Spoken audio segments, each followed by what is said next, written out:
Hello, my Asian friends living in Asia or else any other part of the world. I am your Asian friend living, residing, thriving in South Asia.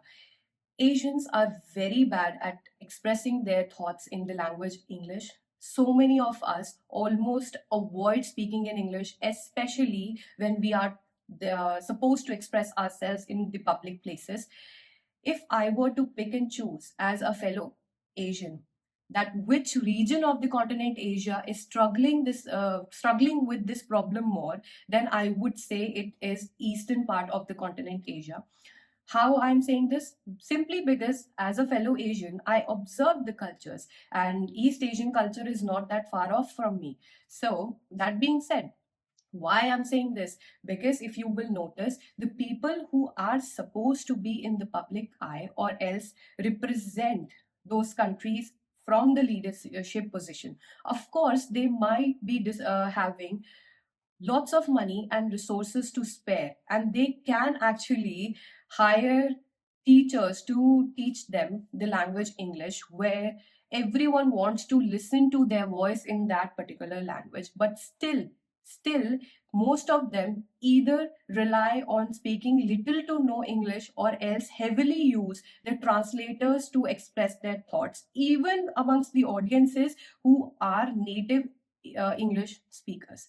So I'm damn sure I pointed this out and you have quickly got this question in your mind. Asian friend, why do you even care? Why you are saying this to them? Maybe this is their way of promoting their culture, promoting their language, and not everyone needs to express themselves in the language English. There is nothing wrong in expressing yourself in your native language. I agree with your points. I'm on board. Okay. I'm not saying that's not the case. What I'm trying to tell you is that is not the only case. If at all you thought that that's the only case, then I'm sure, my friend, you have never been brought up or else spent considerable amount time within any of the Asian cultures, or else you are straight up from any other continent but Asia. Why I'm saying this? Because anyone who actually spent time in the Asian cultures or else got fortunate enough to be born in any of the Asian countries would know this fact for sure, that when we all were growing up within our education system, if we were to rank the languages, then the language English from the education and academics perspective always takes the precedence over our native languages, to the point that so many of our parents who are not even well off to send us to those English speaking and teaching schools will work their asses off to send us to those education systems and provide us with English tuition so that we become well versed with this language. Many of our parents generation or else my generation or younger generation as well within these Asian nations still think that it is almost like a skill set, not just like any other language. If you know English, then you succeed more. The chances of you getting promotions go higher, or else you getting a position in university, or else getting selected in the university goes high up. So, if you're saying that we value our native language more than the language English, then why this is the case? So, it's not about that we value this or that more. No, that's not the case. Actually, the problem here is within Asian cultures, we function in groups. Individualism is not as prevalent or promoted within any of the Asian cultures. As an outsider, you might think that okay, these nations are more into groups or these nations are more into individualism. But if you will take a big picture of the continent Asia, then almost all of the Asian countries are more into community existence and the group existence. They do not value, respect, or many a times appreciate the individualism. Because of this, as a result of this, all of us have a societal framework. Within this framework, we have certain rules to follow, which are known to everyone but unsaid rules we are supposed to follow. While following these rules within that particular societal framework, we are supposed to uphold an image, and part of that image is being good at communicating your feelings. And if we were to choose the language English, then what happens is, when we were growing up, our parents wanted us to be good at English, and any other person who is existing in these nations want us to be good in English. But just like any other language, even English requires practice. But in our day to day lives, when we try to practice this language out of school with our friends, family, relatives, or any other random person, then we were actually laughed at.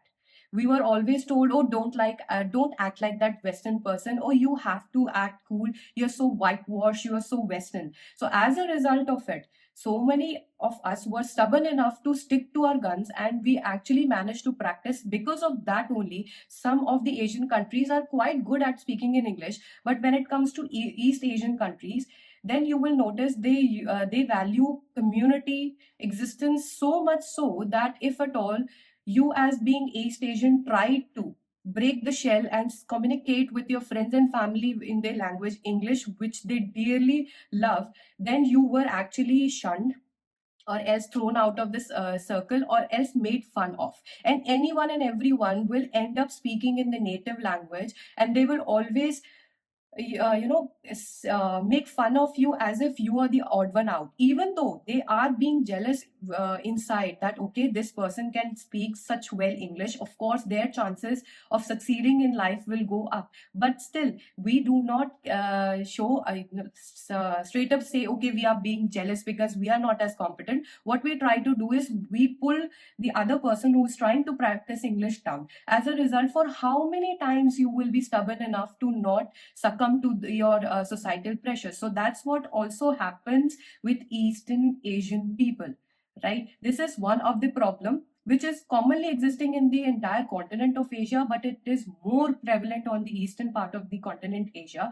Apart from that, the other issue which I found out was uh, what what makes one country within the continent Asia stand out from other regions of the continent Asia when we are seeing it from the lens of English speaking skills is, many nations are struggling with the problem which I described just now, but they within their population still they have much more, the higher number of population who can still speak well in the language English is, because they did one thing which will also be a solution from me as my observation, and will help East Asian countries if they are listening to me right now. And that is one part which they are lacking, because of which they are struggling more with this problem, which is that many a times Eastern Asian nations think, if they want to learn English, or else they want their kids to be good with English,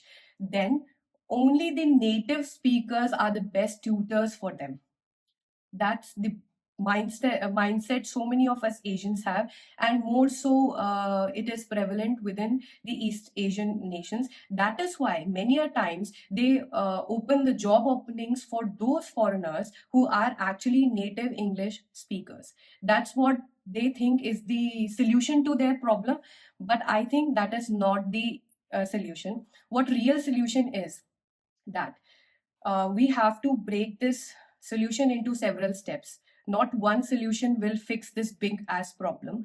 And what are the steps? Step one is to start learning from any of the good at grammar Asian teachers, meaning the nations which are sort of grammatically good at forming sentences in English, who are also Asians, should be your first level of teachers for the East Asian nations. You know why? Because the problems which we have while we are conversating in English, an Asian person will be able to understand better and more. Many a times, the words which we try to spell it out or speak in English, are very, very tongue twisting for us, because within our native languages we do not have the equivalents for it, or equivalent letters for it, or equivalent sounds for it, because of which those native speakers will assume that okay, this is easy, I don't know why you're not able to catch it up, and you, in the process, you will end up getting frustrated, and you will think that shit man, this is so difficult, I will never be able to learn this language.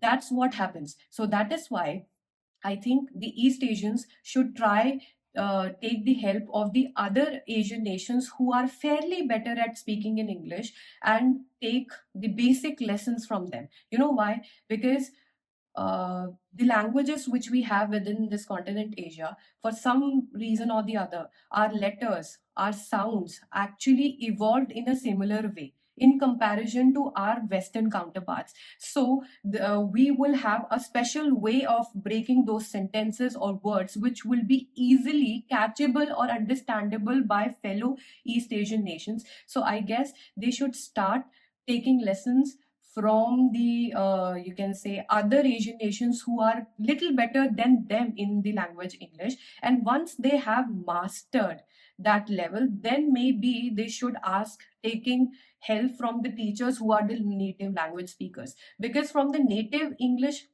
speaker perspective, whatever your their beginning is, that will be a tough level for the Asian nation people, because our languages evolved totally differently. That is why you should keep your beginning of English language learning with the help of fellow Asian teachers, not the native English speakers. Like for example, let me explain it through an example. Like for example, many a times we get to use this word hierarchical. Many of us struggle with speaking this word fluently, because it is tongue twisting in such a way that these sounds are not as familiar to us. These are not as familiar in our native language. They are almost like a tongue twister for us. That is why you would need an Asian to break it up for you within your sounds, within your you can say sounds of your letters, because our languages evolved in a similar way. Meaning, if I were to teach this word to other fellow Asian, then how I will teach them? I will not go and tell them, okay, speak hierarchical, whatever the pronunciation the native language speakers use. I will simply tell them, relax, don't get worried. You don't have to speak the entire word within one breath. You can break it up. Meaning, when you are saying hierarchical, how does it sound? It sounds hi, ra, ri, ka, l. So you can break it up. Start with breaking up the words and then start joining them one by one. Meaning ha, then go ha i ra, ra ri, ha i ra ri kal. Hierarchical, hierarchical, hierarchical, hierarchical. The way I am speaking, this is much more easily understandable by any of the Asian nations. So that's how it will be helpful for you guys to learn the syntax, or else the grammar, or else the basic sentence from formation from any of your Asian teachers, Asian English teachers.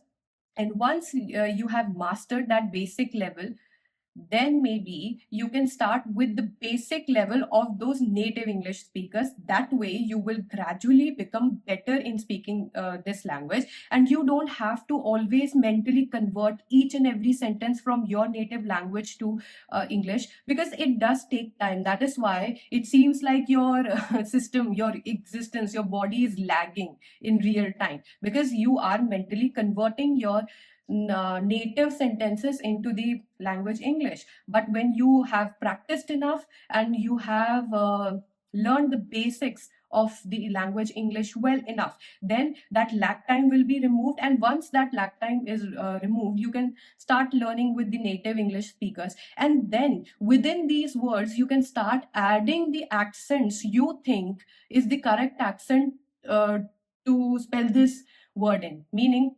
hierarchical is Asianization of the word, but the accent might be quite different if a native speaker will be speaking it. It more more or less will sound like hierarchical.